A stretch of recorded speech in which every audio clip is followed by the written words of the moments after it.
혹시 사랑하는 사람을 먼저 하늘나라로 떠나보낸 경험이 있으신가요? 우리 마음속에는 그들을 다시 만날 수 있을까 하는 간절한 질문이 남게 되죠.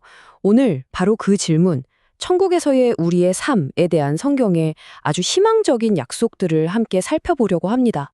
먼저 세상을 떠난 사랑하는 가족이나 친구를 떠올릴 때면 아마 우리 마음속에 가장 먼저 떠오르는 질문일 거예요. 과연 천국에서 그 사람을 다시 만날 수 있을까? 만난다고 해도 알아볼 수는 있을까? 그리고 우리의 관계는 어떻게 되는 걸까? 네, 이건 그냥 감상에 젖어서 하는 생각이 아니죠. 막연한 바람 같은 것도 아니고요. 사랑하는 사람과의 이별이 영원한 끝이 아니기를 바라는 마음, 바로 우리 모두가 가슴 깊이 간직한 가장 간절한 소망일 겁니다. 지금부터 그 소망에 대해 성경이 뭐라고 답하는지 그 놀라운 답을 함께 찾아보시죠. 자, 그럼 가장 근본적인 질문부터 시작해 볼게요. 우리가 천국에 갔을 때 사랑하는 사람들을 과연 알아볼 수 있을까요?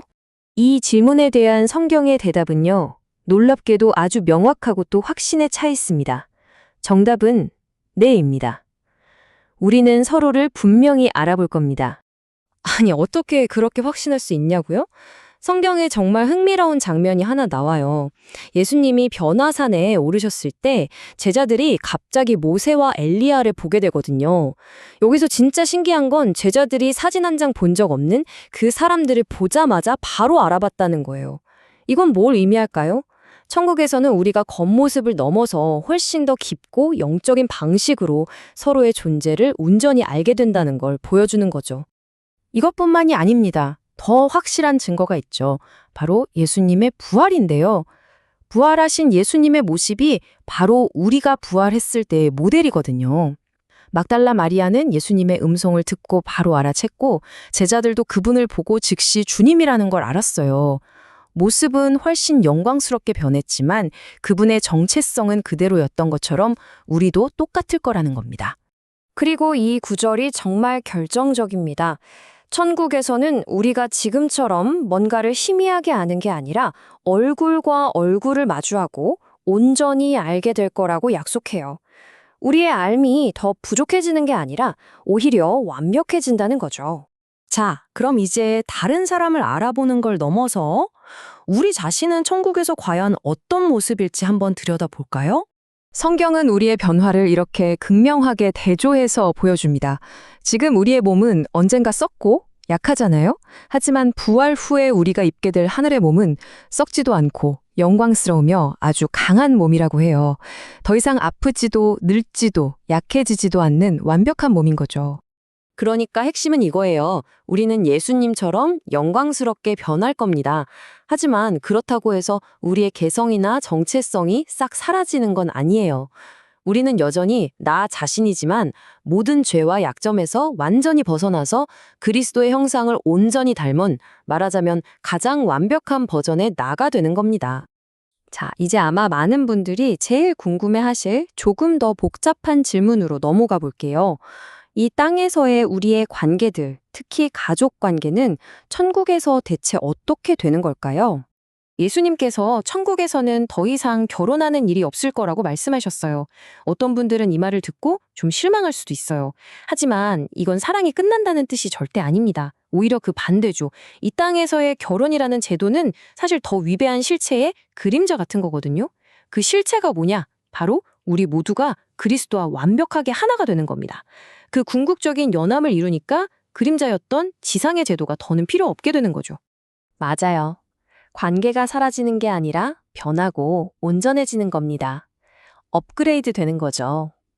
배우자나 자녀에 대한 우리의 사랑에서 이기심, 질투 같은 모든 불순물이 싹 제거된 정말 순수하고 완벽한 사랑만 남게 될 거예요.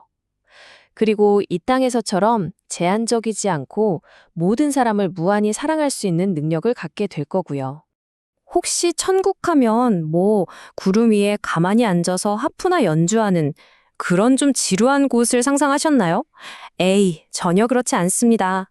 이제 천국에서의 아주 역동적이고 목적이 있는 삶에 대해 알아볼게요. 천국에서의 삶은 보시는 것처럼 정말 다채롭습니다. 우리는 하나님 바로 앞에서 가장 큰 기쁨으로 예배하고 또 하나님의 나라를 다스리는 일에도 적극적으로 참여할 거예요. 그리고 무한하신 하나님에 대해 영원히 배워가고 아브라함이나 모세, 바울 같은 믿음의 선배들과 직접 만나 교제하고 또 실제적인 새하늘과 새 땅을 마음껏 누리면서 살게 될 겁니다. 네, 맞습니다. 천국은 결코 죽음 이후의 막연한 대기실 같은 곳이 아니에요. 그곳은 우리가 영원히 살아갈 생동감과 기쁨, 그리고 분명한 의미로 가득 찬 우리의 진짜 집입니다. 자, 지금까지 천국이 얼마나 아름답고 멋진 곳인지 이야기했는데요. 그럼 가장 중요한 질문이 남았죠. 이 모든 것을 가능하게 하는 그 집으로 돌아갈 수 있는 유일한 길은 과연 무엇일까요? 성경은 그 길에 대해 아주 분명하게 단 하나로 이야기합니다. 예수님께서 직접 선포하셨듯이 그분만이 하나님 아버지께로, 다시 말해 천국으로 가는 유일한 길이요, 진리요, 생명이십니다. 그리고 이 놀라운 약속은요, 나 한 사람에게서 그치는 게 아니에요. 우리가 사랑하는 가족에게까지 확장됩니다. 주 예수를 믿을 때 당신과 당신의 가정이 구원을 받을 수 있다는 이 놀라운 가능성이 열리는 겁니다. 여기서 우리가 꼭 기억해야 할 아주 중요한 점이 있습니다. 천국에서 사랑하는 가족과 다시 만난다는 이 놀라운 소망이 그냥 저절로 주어지는 당연한 권리가 아니라는 겁니다.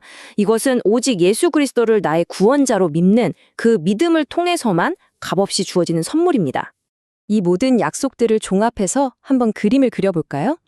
먼저 떠난 사랑하는 사람들은 사라진 게 아니에요. 주님과 함께 당신을 기다리고 있는 겁니다. 당신은 그들을 온전히 알아볼 것이고 그곳에는 더 이상 우리를 아프게 했던 눈물이나 고통, 그리고 이별이 없을 겁니다. 영원히 함께하는 완전한 기쁨만이 존재할 뿐이죠.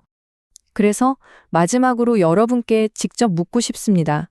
이 모든 약속의 종착지인 당신의 영원한 집, 그곳은 어디입니까? 그리고 당신은 그 집으로 가는 유일한 길 위에 지금 서 계신가요?